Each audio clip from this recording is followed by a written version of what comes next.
Okay, buckle up, kids at home. This is going to be an interesting one because, well, while I strive on this channel to bring updates and insights into the toy industry from the time I've spent working there, I don't always know what people are asking. And that's why I love the mailbag. I love when people email me or post comments. And subscriber Josh asked me a whole bunch of questions about the Marvel Universe line, and specifically about figures that appeared in art on the back of the package as cross-sell art, but never appeared as figures. All right, what am I talking about? What is he talking about? So, Marvel Universe. This was the 4-inch, not 3 3/4. These were 4-inch figures of Marvel, highly articulated. They came out about almost 10 years ago at this point, and Hasbro did a very decent stab at the entire Marvel Universe, doing a lot of characters over a lot of different iterations and updates of different versions. 3 or 4-inch was an interesting scale. With Star Wars, I'm all in at 3 3/4. It's hard for me to go with a different scale. Likewise, my Marvel collection tends to be, the 6-inch Marvel Legends. Although you can see in this picture there's some 6-inch Black Series figures, so there I am breaking my 3 3/4 rule. But 90% of my Star Wars toys are 3 3/4, and 90% of my Marvel toys are 6-inch. And again, just like I broke the rule with Black Series there, yes, I mean, I do own some Marvel Universe figures. I sold off a bunch years ago before we moved out of California, but there's a handful I've kept, but you'll notice that they're not on display on a shelf in my office. I don't have a collection of these. I just have, odds and ends hanging out, in appropriate places, I guess you could say, in my office / toy cave. All right, and you'd think as a Darkhawk fan, I would have been so excited that Marvel Universe did Darkhawk, but man, if you think that I had a lot of complaints to say about the 6-inch Marvel Legends Darkhawk that was the modern version, I guess, or now the postmodern version. I don't know, the middle version. They're reinventing him again, or at least they're trying. But yeah, this wasn't my Darkhawk. I wanted, 92 Darkhawk, and this Marvel Universe one was even more off than the Marvel Legends one. So it's like, why can't I get a good Darkhawk figure? I just want the 92 one. Well, thank goodness for that Heart of the Hawk one-shot that the original artist and writer did, like last year, 1991, 2021. God, he's 30 years old. Oh my God, I'm so off track. We're talking about Marvel Universe and Josh's question. Okay, so this is the back of the package, and you can see there's a cross-sell, 3 figures, the main figure with a bio, and then you get some cool art of Nick Fury saying that you should join him in whatever, he's trying to recruit you to do.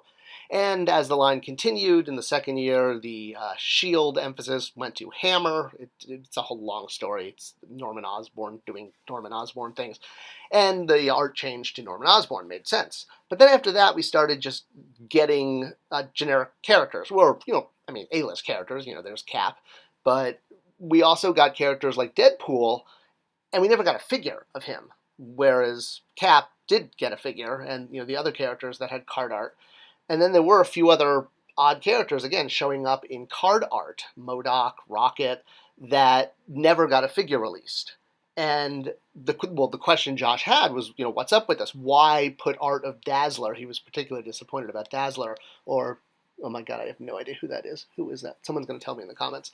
That's the Watcher. I know who most of the characters are. It's all right, so I don't know who everyone is. Sleepwalker was going to get a badass figure, but they did that Darkhawk? Oh my God, it's like, tragedy of 90s proportions. Okay, back to Deadpool on the back of the package. So yes, so Deadpool was never released in the Marvel Universe line, but he appeared in art. And that was Josh's question, is why would they create art of this? I mean, one, you could say because Rocket and Deadpool are popular, but especially Rocket wasn't that popular at this time. Unless you were a total comic nerd, you really didn't know who he was. He's not like today where every kid knows who Rocket is. Well, the idea that this might have been part of the plan all along, actually, Josh, you're right. This was the plan right along. You're not seeing into things. When you see card art like that, I mean, yes, Deadpool could be looked at as, a, hey, look at me figure, but, MODOK, Sasquatch, those are some odd choices unless they're planned for the line. Not a great plan. All right, but then Deadpool does show up in classic comic attire in the Marvel Universe scaled Wolverine Origins line. So, because he was kind of in the movie, best not to think about it. And then, of course, he would get re-released in different ways, like an X-Force 3-pack, and I think there was like a Rainbow Deadpool 5 or 6-pack. Josh actually knows. He pointed it out in his letter. Anyway, same thing with Rocket. Rocket never had a figure released under the Marvel Universe in the main line, but he showed up both in the comic book pack and in a 3-pack. So the characters did make it out there that well, at least those first two. MODOK never did, nor did Sasquatch, or that weird bug plant thingy that I don't know the name of. But the point is, none of them had a single carded figure. Deadpool never came out in the Marvel Universe line proper, even though he appeared on the cross-sell as art promoting the line. And again, Josh's question was this deliberate? Why would they do this? Why put him on it? Yes, Deadpool you could explain away as being popular, but again, MODOK, Sasquatch, Dazzler. Well, the thing is, in the toy industry, things go haywire all the time. Like, all the time. There's a bazillion reasons why a toy doesn't make it to market, and there's like one. It's like that thing from Infinity War. And, well, here's an example of something I worked on. All right, let me illustrate it like this. For the DC 75th, for the 6-inch line, and I know you're looking at the card art, right? Not the figure. Look at the card art. The card art was specially commissioned by Mattel through DC Comics, like through an official DC Comics artist. You have to, when you do art on package, you have to use DC's artists. And this was a cool way of celebrating the 75th by having some great characters in the background to show how, how many characters the world exists after 75 years. I mean, it's not every character, obviously. And you will notice, though, that every character except one did get released in this year. And so, yes, a lot of people were asking, well, was that one character meant to be in the line, Vixen? And the answer is yes. And why is she not in the line? Well, she never made it to tooling, basically. She was far enough along, and then I don't even remember why it is she got cut.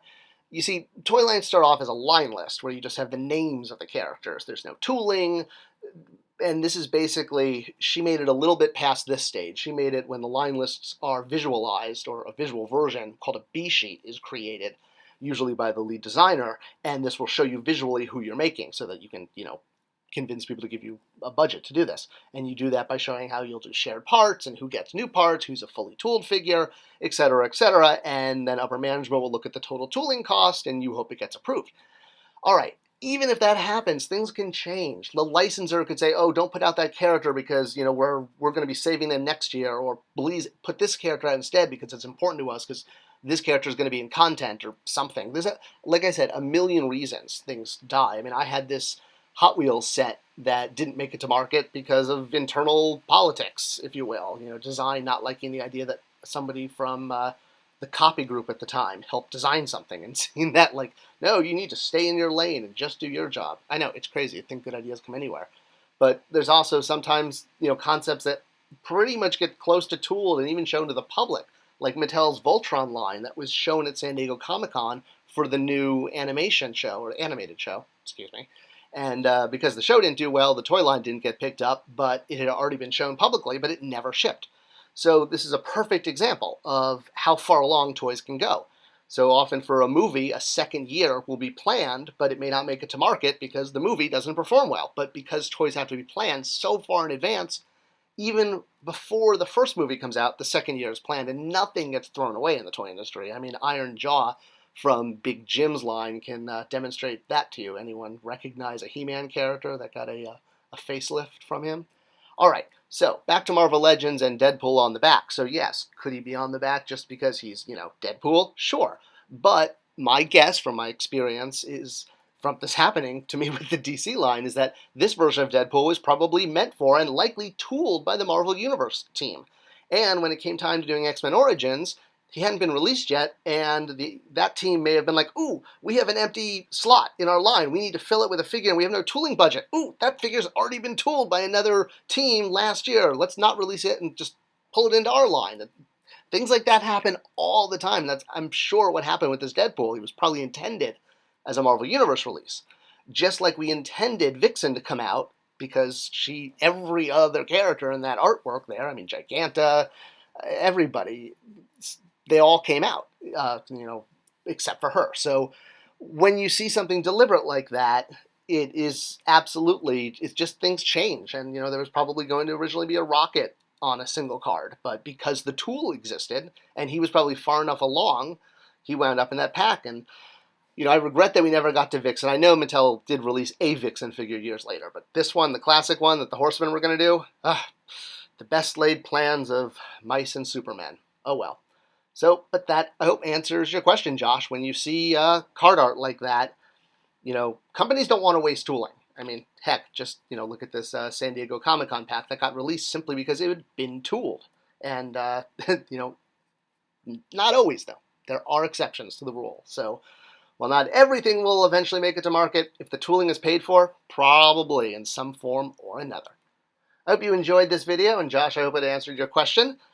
Thanks for sharing it. For everyone who is sharing it, I appreciate it. It's the best way to help support this channel, and I'll see you guys in the comment section as much as I can. I know I've been slacking. Thanks.